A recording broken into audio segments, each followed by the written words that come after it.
Hi மக்களே, வணக்கம். Welcome to Shan vlog. வாங்க மக்களே, இன்னைக்கு நம்ம எங்கே போக போறோம்னா கன்னியாகுமரி தாங்க. தமிழ்நாட்டிலேயே ஏன் நம்ம இந்தியாவில் மிகவும் ஒரு முக்கியமான ஒரு டூரிசம் பிளேஸ்னா அது நம்ம கன்னியாகுமரி தாங்க. அது தமிழ்நாட்டுக்கு ரொம்பவே பெருமைங்க.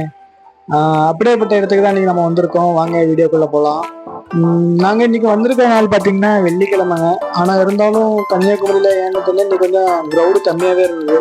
நாங்கள் வந்தது பார்த்தீங்கன்னா மதிய டைமுங்க. ஆனால் பாருங்க கிளைமேட்லாம் எவ்வளோ சூப்பராக இருக்குன்ட்டு. ஏதோ காலையில் வந்த மாதிரி இருக்கு கிளைமேட்லாம். நாங்கள் வரும்போது கரெக்டாக மணி 12 மணி. அப்படியே அங்கேயும் சுற்றிலையும் கடையெல்லாம் பார்த்துட்டு போகும்போது நிறைய டாட்டூ கடைஸ் எல்லாம் நிறையா இருந்துச்சுங்க. ரொம்பவும் மோசம், ரொம்பவே ஒரு ஹைஜீனிக்கே இல்லாத ஒரு டாட்டூஸ் அதெல்லாம். அங்கே பக்கம்லாம் யாரும் போனீங்கன்னா கையை பிடிச்சி கூப்பிடுவாங்க, அப்படின்னு போயிடாதீங்க ரைஸுக்கு. மற்றபடி இங்கே என்ன ஸ்பெஷல்னு பார்த்தா இங்கே எல்லாமே ஸ்பெஷல் தாங்க. பாருங்க அப்படியே இந்த கன்னியாகுமரிக்குள்ள வந்துட்டாலே நம்ம எவ்வளோதான் கஷ்டங்கள் இருந்தாலும் அந்த ஒரு இது இருக்காதுங்க, அந்த ஃபீலிங்கே இருக்காதுங்க. ஆனால் இங்கே நிறைய துணி கடைகள்லாம் நிறையா இருக்கு மக்களே. துணி கடைகள் நிறையா இருக்கும். இருந்தாலும் நம்ம எக்ஸ்பெக்ட் பண்ணுறத விட ரேட் எல்லாம் ரொம்ப கம்மியாகவே தாங்க இருக்கும். துணி கடைகள் நிறையா, டோருக்கு எடுத்துகிட்டு போகிறது நிறைய பேக்கு, ஒரு வீட்டுக்கு தேவையான அழகு பொருட்கள் எல்லாமே உண்டு. இந்த டைம் ஏதோ தெரியல, நம்ம கன்னியாகுமரியில் புதுசாக போலீஸ் ஸ்டேஷன்லாம் உள்ளார கொண்டு வந்திருக்காங்க சேஃப்டிக்காண்டி. அது ரொம்பவும் ஒரு இம்பார்ட்டன்ட், நல்லாவே இருக்குது. அடுத்தது பார்த்திங்கன்னா நம்ம காமாட்சி அம்மன் கோவில் பார்க்கவே நல்லாயிருக்கும். அடுத்தது பார்த்திங்கன்னா நம்ம இப்போது பீச்சுக்குள்ளார வந்துட்டோம், என்ட்ரன்ஸுக்கு உள்ளார வந்துட்டோம். பார்த்தோன்னே நம்ம திருவள்ளூர் வியூ வந்து பார்க்கவே வார்த்தையே இல்லைங்க. செம்மையாக இருக்குது பாருங்கள். இதனுடைய அலைகள், அதனுடைய அந்த காத்தோட்டத்தில், இயற்கை காற்றுல, குளிர்மையான காற்றுல திருவள்ளூரை பார்க்கும்போது பார்க்கவே ரொம்ப பயங்கரமாக இருந்துச்சுங்க. சூப்பராக இருந்துச்சு.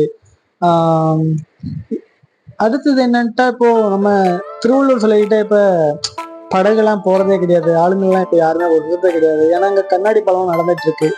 கண்ணாடி பாலம் ஒர்க் நடந்துட்டு இருக்கிறதால இப்போ யாருமே அந்த ஆளுங்களை விடலை. இருந்தாலும் நம்ம திருவள்ளூர் அழகை சொல்கிறதுக்கு, வர்ணிக்கிறதுக்கு வார்த்தையே இல்லைன்னு தான் நான் சொல்லுவேன். என்னதான் வெயில் அடித்தாலும், என்னதான் இது இருந்தாலும் மக்களுடைய என்ஜாய்மெண்ட் மட்டும் குறையவே இல்லைங்க. வெளியில பார்க்கறதுக்கு யாருமே இல்லாத மாதிரி இருந்தாங்க. ஆனால் உள்ளே வந்தோட்டானே நிறைய பேர் இருந்தாங்க. அது மட்டும் இல்லாமல் செக்யூரிட்டிலாம் இப்போ நிறைய போட்டிருக்காங்க. எங்கே பார்த்தாலும் வெறும் செக்யூரிட்டி கார்டாக தான் இருக்காங்க. சேஃப்டிக்கு அதுவும் கொஞ்சம் இம்பார்ட்டண்டாகவே கொடுத்துருக்காங்க. பரவாயில்லைங்க. என்னதான் இருந்தாலும் நம்ம கன்னியாகுமரியில் இப்படிலாம் இருக்கும்போது மனசுக்கே ரொம்ப ஆச்சரியமா சந்தோஷமா தான் இருக்கு. அலைகள் எல்லாம் ரொம்ப பயங்கரமாக வந்துச்சிட்டு இருந்துச்சுங்க. யானு தான் தெரியல. கடலெல்லாம் லைட்டாக உள்வாங்கி தான் இருந்துச்சு. அலைகள்லாம் பயங்கரமாக இருந்துச்சு. குளிக்கிறதுக்கு கூட கொஞ்சம் கஷ்டம்தாங்க இந்த அலையில. நிறையவே இந்த இடத்துலலாம் முன்னெல்லாம் குளிச்சுக்கிட்டு இருப்பாங்க. இப்போ ஆளுங்களை குளிக்கவே விடலைங்க இந்த இடத்துல. பாருங்க அலைகள்லாம் எவ்வளோ வேகனா வருதுன்ட்டு பார்க்கவே. ஆனால் பயங்கரமாக தாங்க இருக்கு. என்னதான் அலைகள் ஆபத்தாக இருந்தாலும் அதை பார்க்கும்போது நம்மளுக்கு அதில் குளிச்சாகணுன்ற ஒரு ஆசையை தோன்றது தாங்க அந்த கன்னியாகுமரியினுடைய அழகே. அது வேற மாதிரி. அது அடுத்து நம்ம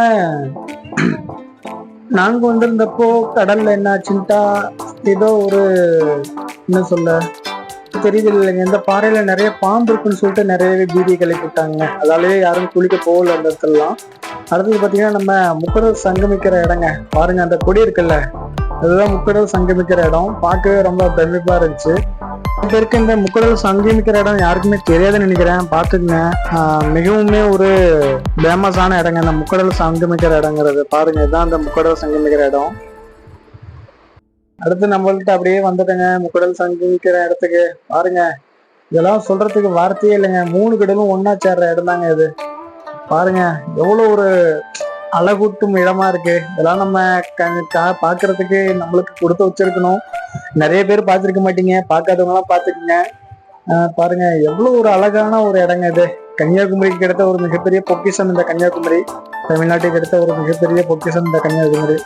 அதுவும் திருவள்ளுவர் சிலையெல்லாம் சொல்றதுக்கு வார்த்தையே இல்லைங்க. தூரத்துல இருந்து பார்க்கும்போது வியூ பாருங்க, சும்மா நல்லா பயங்கரமா அடிச்சிட்டு இருக்குங்க. மிகவும் ஆபத்தான அலையும் கூட. என்னதான் இருந்தாலும் அலையெல்லாம் பொருட்படுத்தாமல் நிறைய மக்கள் அந்த வரும் குளிச்சுட்டு தான் இருந்தாங்க. அப்படியே என்ன பண்ணிட்டேன், சரி எவ்வளவு நேரம் தான் நீ வாய்ஸே கொடுத்துட்டு இருப்ப, கொஞ்சம் நான் மூஞ்சி எடுக்கணும்னு சொல்லிட்டு ஒய்ஃபை மூஞ்சி எடுத்துட்டாங்க. என்னதான் என்னதான் என்னதான் பேசினாலும் பேச காமிக்கும் போது அந்த ஒரு வெக்கம் வருமே. சைப்பா பேசவே முடியலங்க. நம்ம மூஞ்ச பார்த்து நமக்கே பேசுறதுக்கு ஒரு சையிங்காவே தான் இருந்துச்சு. சரி விடுன்னு சொல்லிட்டு அப்படியே வாக்கிங் போன மாதிரி இருக்குன்னு சொல்லிட்டு அப்படியே நடந்துகிட்டே பேசிட்டே வந்துட்டேங்க. நீங்க யாராவது கன்னியாகுமரிக்கு போயிருந்தீங்கன்னா எங்களுடைய அழகெல்லாம் எப்படி இருந்துச்சுன்னு கொஞ்சம் கமெண்ட் பண்ணுங்க. மற்றபடி எனக்கு என்னன்னு தெரியல, இந்த வியூவர்ஸ் எல்லாம் யாருமே வரமாட்டேங்கிறீங்க. வியூவர்ஸும் தரமாட்டுறாங்க, சப்ஸ்கிரைபரும் யாரும் வரமாட்டேங்கிறீங்க. அது ஏன்னு தான் தெரியல. மக்கள் தெரிஞ்சா அதை அப்படியே எனக்கு சொல்லுங்க, என்ன விஷயம். மக்களே, நம்ம வீடியோ எண்டிங் வந்துட்டோம். சரி, சுத்தி பார்த்ததுக்கு வந்ததுக்கு ஏதாவது ஒரு பிரோஜனமா இருக்குன்னு சொல்லிட்டு ஒரு சோளக்கட்டு வாங்கிட்டேங்க. ஸ்வீட் கார்ன் வாங்கி சாப்பிட்டோம். அதனுடைய விலையும் பார்த்தீங்கன்னா கொஞ்சம் அதிகம் தான், கிட்டத்தட்ட ஒரு 60 ரூபா சொன்னாங்க. சரி ரைட்டுன்னு சொல்லிட்டு வந்ததுக்கு வாங்கி சாப்பிட்டோம். டேஸ்ட்டு அல்டிமேட்டாக தான் இருந்துச்சு, ஓரளவுக்கு பரவாயில்லைங்க. போன டைம் வாங்குறதுக்கு இந்த டைம் அவ்வளோ பரவாயில்ல. ஒரு வழியா சோளத்தெல்லாம் சாப்பிட்டு முடிச்சுட்டு கை கழுவிட்டு கிளம்பிட்ட மக்களே. மறக்காம வீடியோவை ஷேர் பண்ணுங்க, கமெண்ட் பண்ணுங்க, லைக் பண்ணுங்க, சப்ஸ்கிரைப் பண்ணிடுங்க மக்களே.